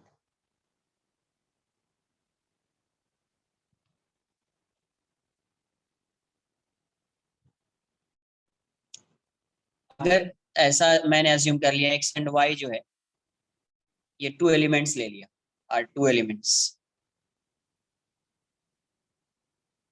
To elements, तो क्या observe किया गया कि जैसे इसकी binding energy per nucleons अगर मैं फाइंड करूंगा, लेट्स से ये ए एक्स है, ये ए वाई है, मतलब ये क्या है, number of nucleons, number of nucleons,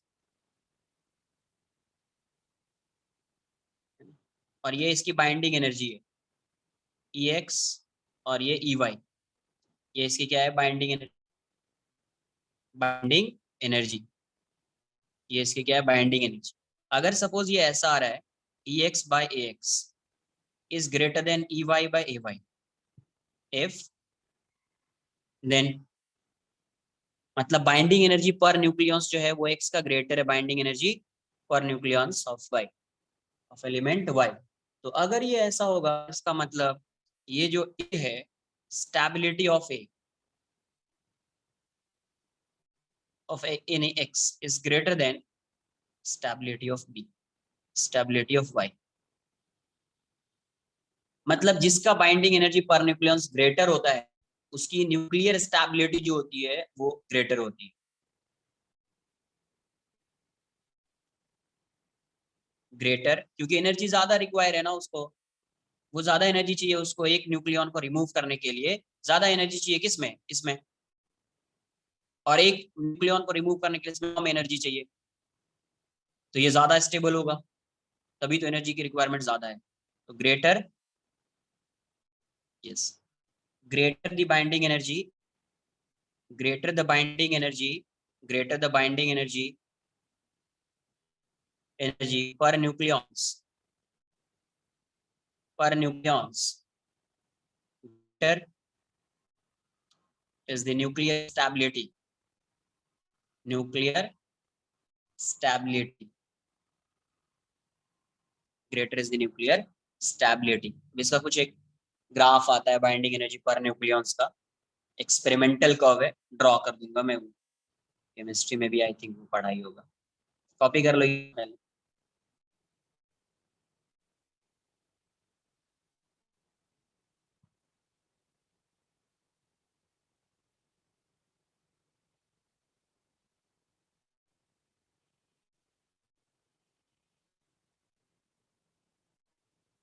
फिर नहीं पढ़ा क्या?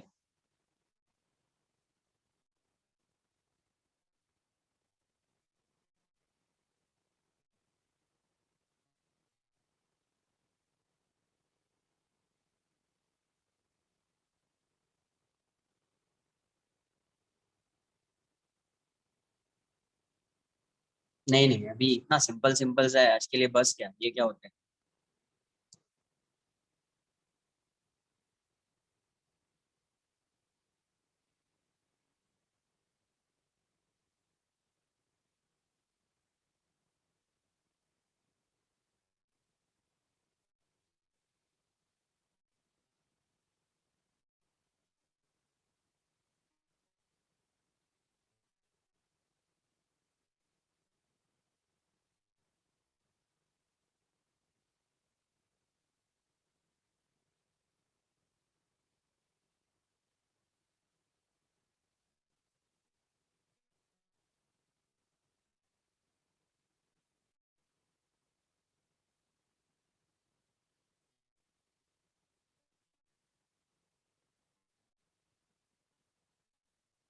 नहीं, ज्यादा कुछ नहीं है, कोई फॉर्मूला उस टाइप का नहीं है।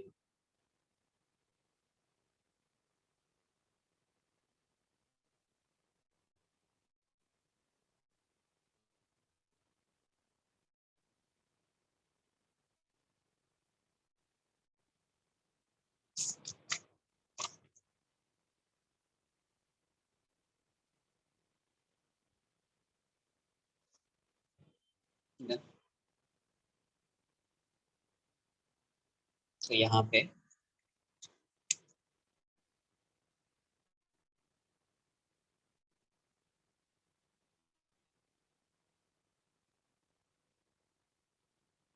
ये बाइंडिंग एनर्जी पर न्यूक्लियॉन्स, और ये आपका एटॉमिक मास, मास नंबर है ये।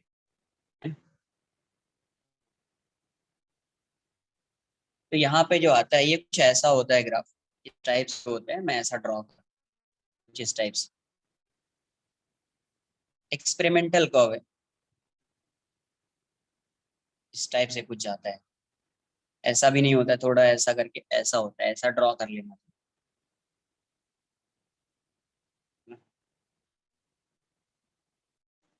तो ये जो यहाँ पे जो है बाइंडिंग एनर्जी पर न्यूक्लियस, यहाँ पे जो एलिमेंट होगा उसकी ग्रेटर हो, यहाँ पे जो होता है वो होता है फेरस, आयरन। आयरन की जो बाइंडिंग एनर्जी होती है, बाइंडिंग एनर्जी पर न्यूक्लियस, वो ग्रेटर होती है, मैक्सिमम होती है, मतलब ये सबसे ज्यादा स्टेबल होती है ना। Fe nucleus the most stable nucleus. बताओ ये अगर इसकी जो वैल्यू होती है, अप्रोक्सीमेट वैल्यू बता रहा हूँ 8.8 मेगा इलेक्ट्रॉन वोल्ट पर न्यूक्लियंस में, वैसा उसके बाद का 8.7 कुछ ऐसा। तो ये जो रीजन है ये वाला, यहाँ पे, यहाँ पे, है ना, ये जो रीजन है ये स्टेबल रीजन है, स्टेबल। इसका मतलब इस साइड जो एलिमेंट होगा वो भी अनस्टेबल होगा, इस साइड जो एलिमेंट होगा वो भी अनस्टेबल। तो ये एलिमेंट किस साइड जाना चाहेगा, इस साइड, ये एलिमेंट इस साइड आना चाहेगा। ये एलिमेंट जब इस साइड आना चाह रहा है, इस साइड का एलिमेंट स्टेबल में जाना चाहेगा, इस साइड का भी एलिमेंट स्टेबल में आना चाहेगा, है ना। तो इस साइड क्या होगा, इस साइड में क्या होगा, कौन सा रिएक्शन होगा इस साइड, तो न्यूक्लियर, इस साइड का जो एलिमेंट है वो इस साइड आना चाह रहा है, मतलब ब्रेक होगा, ये क्या होगा, ब्रेक होगा। ब्रेक होगा तो इस साइड कैसा, फिजन, कैसा रिएक्शन होगा, फिजन। इस साइड का एलिमेंट इस साइड आना चाहेगा, इस साइड वाला एलिमेंट इस साइड जाना। अब इस साइड का एलिमेंट इस साइड आना चाहेगा, मतलब यहाँ पे क्या होगा, न्यूक्लियर फ्यूजन। आ रही है बात समझ में। तो इस साइड जो है ये न्यूक्लियर फ्यूजन, है ना, फ्यूजन होगा, और इस साइड है ये न्यूक्लियर फिजन होगा। तो इस साइड ब्रेक होगा और इस साइड वो क्या होगा, कंबाइन करके इस। तो ये जो है Fe nucleus is most stable nucleus.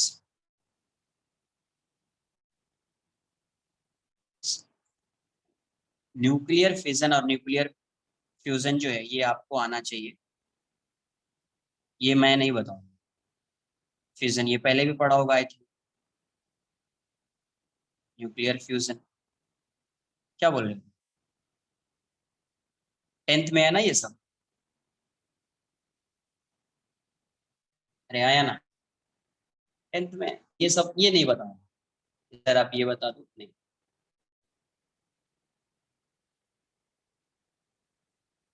ठीक है, तो एक बार आप बट एटलीस्ट एनसीईआरटी एक बार देख लीजिए क्या होता है। क्वेश्चन आने के चांसेस तो नहीं रहेंगे, बट फिर भी आप एक बार देख लो क्या होता है। फिजन है तो ब्रेक होगा और ये कंबाइन होगा, 1H1 प्लस 1H1 उस टाइप से। और यहाँ पे यूरेनियम है, अल्फा पार्टिकल आके स्ट्राइक कर रहा है तो ब्रेक हो जा रहा है ना। कॉपी कर लीजिए इसको।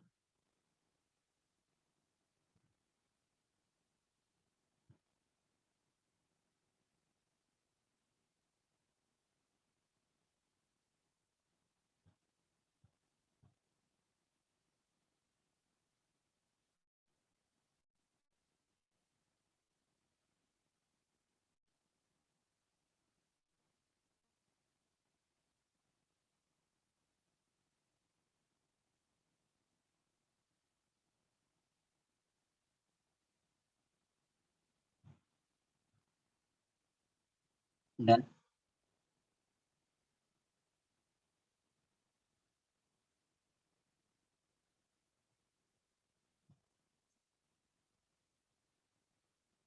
नेक्स्ट लास्ट पार्ट इसका, न्यूक्लियर रिएक्शन, या कहीं पे कोलिजन भी लिखा हो।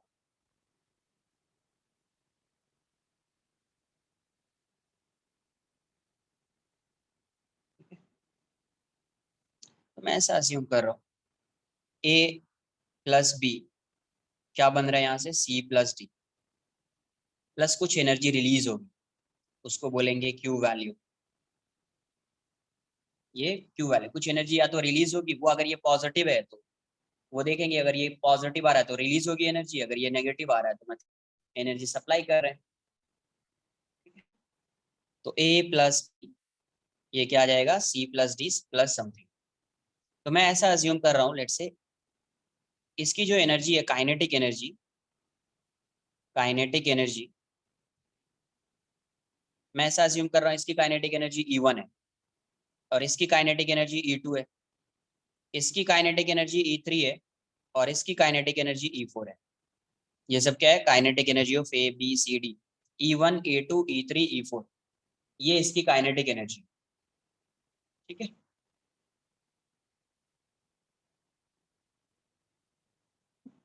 तो ये जो है ए बी सी डी, तो ये रिएक्टेंट्स है, रिएक्टेंट्स, और ये जो है प्रोडक्ट्स, ये रिएक्टेंट्स है और ये प्रोडक्ट्स। तो इसकी मैं एनर्जी देखूंगा, एनर्जी क्या हो। हाँ कुछ वही है, वैसा ही आएगा, वैसा ही आएगा, एक बार देख लेते हैं, वैसा ही है। जो क्यू वैल्यू होता है, जो क्यू वैल्यू होता है, उसको मैं आगे आगे वाले पेज में लिखता हूँ, क्यू वैल्यू बताता हूँ क्या होता है। रिएक्टेंट्स है, तो रिएक्टेंट्स की जो एनर्जी होगी, energy of A, energy of A की एनर्जी क्या होगी, तो एक इसकी काइनेटिक एनर्जी होगी plus M A into C square, ये वाली एनर्जी होगी इसके पास। अरे delta M into C square से फाइन कर लेंगे ना यार।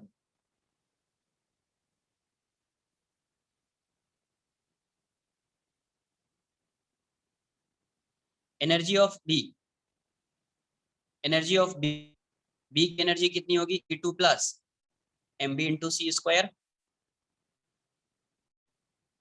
Energy of C E3 plus M A into C square.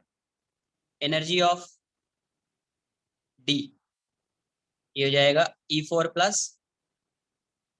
M C into C square, M D into C square, ये हो जाएगी एनर्जी। तो ये हो गई टोटल एनर्जी ऑफ रिएक्टेंट्स। ये क्या हो गया, टोटल एनर्जी ऑफ प्रोडक्ट्स। ये क्या हो गया, टोटल एनर्जी ऑफ रिएक्टेंट्स। ये क्या हो गया, टोटल एनर्जी ऑफ प्रोडक्ट्स।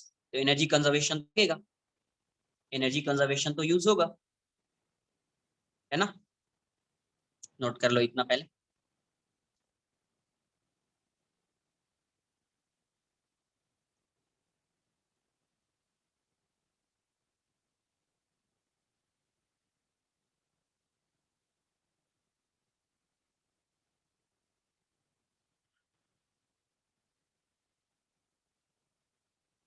क्या M A M B negative, mass negative कैसे आ जाएगा, कॉपी करो ना, समझ में आएगा, एक बार कॉपी तो करो। डिल टाइम नेगेटिव आता है क्या, डिल टाइम नेगेटिव आएगा क्या, एक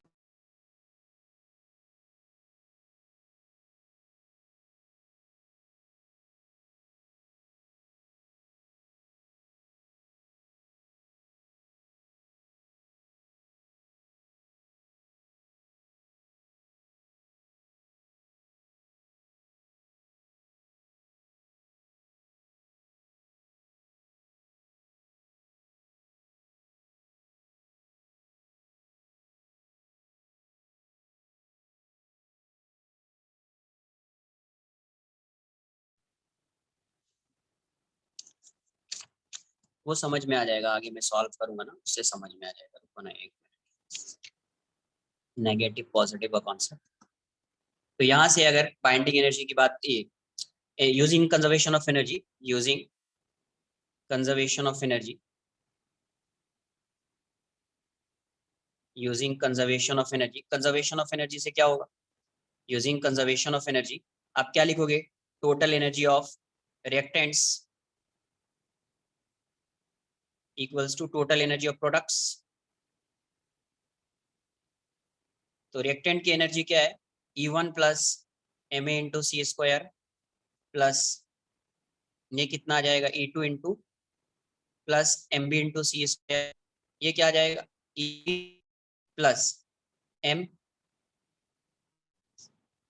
M C into C square plus E4 in plus M D into C square,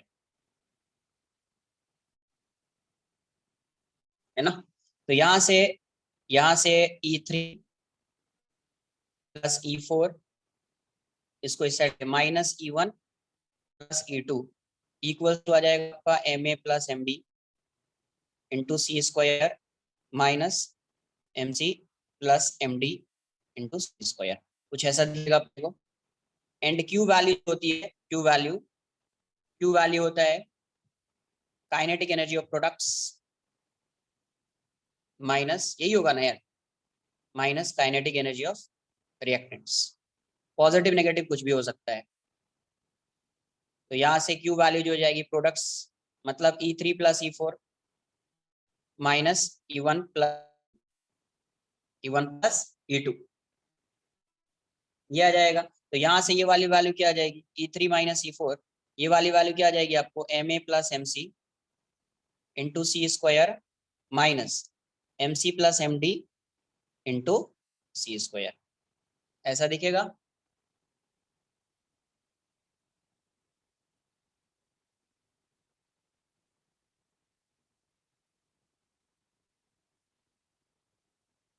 अब ये बताओ, अगर इसकी वैल्यू, ये वाली वैल्यू ग्रेटर हो गई इससे, ये वाली वैल्यू इससे ग्रेटर हो गई, केस 1 बना, MA is if MA plus MC is greater then MC plus MD, तो इस केस में Q वैल्यू क्या आ जाएगी then, Q would be positive, wrong लिखा गया कहीं पे,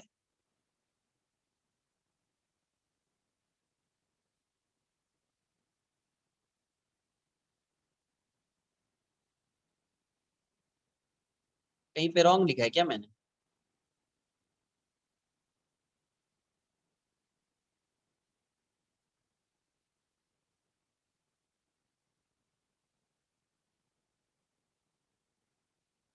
करेक्ट ना, सही है। Q would be positive, Q की वैल्यू क्या हो जाएगी, पॉजिटिव हो जाएगी, ओके, ये भी, हाँ। तो Q की वैल्यू पॉजिटिव आ जाएगी, पॉजिटिव आ जाएगी, एनर्जी रिलीज होगा, या एनर्जी रिलीज होने का मतलब ये कैसा रिएक्शन होगा, exothermic,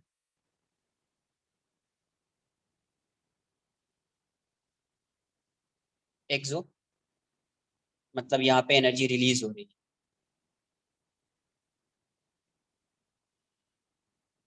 case 2, MB, yes yes MB, इफ MP M sorry MA plus MB, MP कहाँ से आ गया, MA plus MB is less than MC plus MD, MC plus M, तो ये कैसा रिएक्शन होगा, then Q would be negative,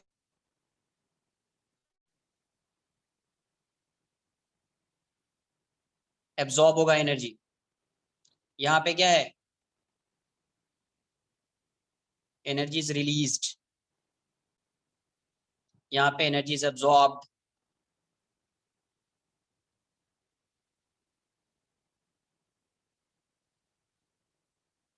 आ रही है बात समझ में।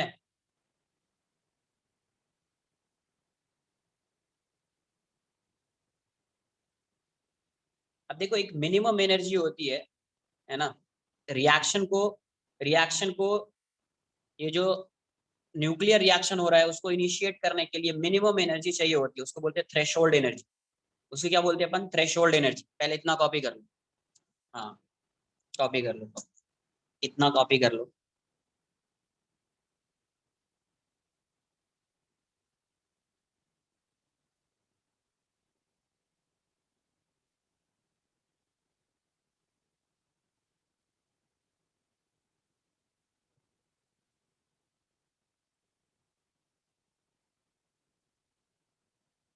बस हो गया, लेक्चर खत्म है, लेक्चर हो चुका है, लास्ट पार्ट ही है। अब अगर ऐसा है एनर्जी अब्सॉर्ब हो रहा है, इसका मतलब इसको इनिशिएट करने के लिए कुछ ना कुछ एनर्जी चाहिए पहले से, तो for this reaction, for this reaction हो गया lecture last year, reaction to proceed the incoming particle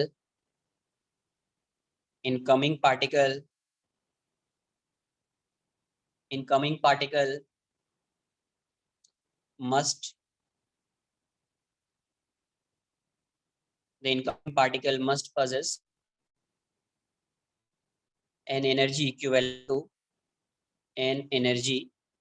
equivalent to the mass effect. Minimum amount of energy, the minimum amount of energy required to initiate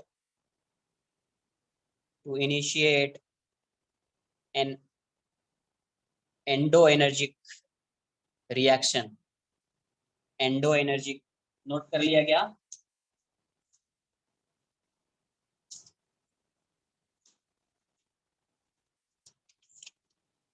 2 minutes copy किया क्या इसको?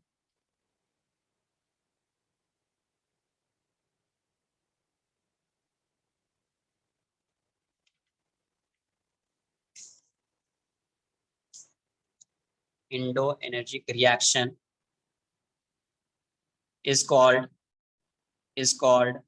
threshold energy. Threshold energy, और इसकी कुछ value होती है, इसकी कुछ वैल्यू होती है, उसको डिस्कस करेंगे बाद में, ठीक है? आगे ही लिख लेना ना, यहीं पे कहीं पे साइड में, is called threshold energy, last में ऐड कर दूंगा मैं इसको, इज कॉल्ड थ्रेशोल्ड एनर्जी, ठीक है? इतना ही रखते हैं। नेक्स्ट लेक्चर में यहीं से आगे थोड़ा सा इसमें कुछ क्वेश्चंस होगा, क्वेश्चन तो नहीं होगा, नॉर्मली रेडियो एक्टिविटी पढ़ाऊंगा तो वहीं पे इसको डिस्कस करूंगा, अल्फा डीके बीटा डीके, ठीक है? चलो बाय, टेक केयर।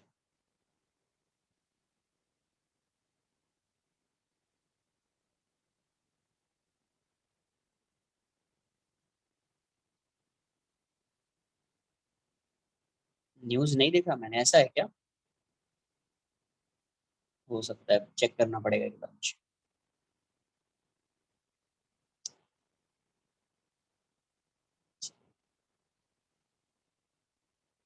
हाँ एक बार चेक करना पड़ेगा, एक बार चेक करके बताता हूँ।